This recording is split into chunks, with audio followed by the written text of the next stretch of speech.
राज्यातील सर्व हॉटेल्स लवकरच बंद होणार आहेत। होय, अखातीत देशामध्ये युद्धाचा भडका उडालेला असताना राज्यासह देशात गॅस तुटवडा निर्माण झाल्यानं हॉटेल व्यावसायिक हवालदिल झालेत। तर हॉटेल व्यवसायावर नेमका काय परिणाम झालाय पाहूयात या स्पेशल रिपोर्टमधून। राज्यातील हॉटेल्स बंद होणार,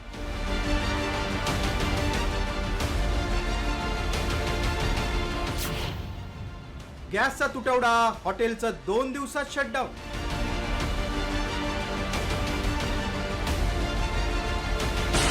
मुंबईकरांची सकाळ ज्या इराणी चहाने होते तो इराणी चहा आता 2 दिवसांनी मिळणं बंद होईल की काय अशी परिस्थिती निर्माण झाली। आम्ही असं का म्हणतोय? दादरच्या इराणी हॉटेल मालकाचं काय म्हणणं आहे का? सध्या दर वाढवा लागली, याचे दर वाढवल्यामुळे कस्टमर पण नाहीत, पूर्ण हॉटेल आता खाली आहे। बघताय तुम्ही हॉटेल पूर्ण सगळं खालीच आहे। जास्त लिमिटेड गॅस आहे, आता जस्ट जर संपलं तर बंद करून ठेवावं लागेल हॉटेल।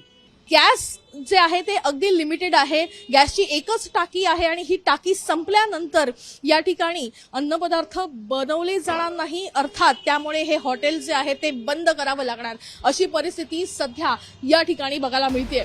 फक्त इराणी चहाच नव्हे तर मुंबईतील सगळ्या हॉटेल्सवर येत्या 2 दिवसात शटर डाऊन करण्याची वेळ येणार आहे।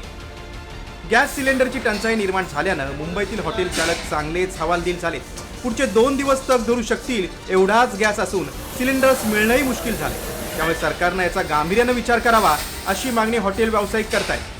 फार वाईट परिस्थिती आहे। गेल्या 4-5 दिवसापासून आम्ही कुठेतरी काहीतरी कसं तरी करून चालू ठेवलेलं आहे। आम्ही टॅक्स भरतो, आमच्या टॅक्सवर तुम्हाला पगार एम्युनिटीज मिळतात, तर आमच्याबद्दलही तुम्ही विचार करावा। जसं हॉकर्सबद्दल तुम्ही धावता पळता, कमीत कमी या पुढच्या 2 ते 3 दिवसात 50% जवळ 5,000 हॉटेल्स बंद पडू शकतात। हे संकट फक्त मुंबई पुरतं मर्यादित नाही, तर पुण्यातही हॉटेल मालकांपुढे गॅस सिलेंडरच्या तुटवड्याचा प्रश्न आवासून उभा राहिलाय।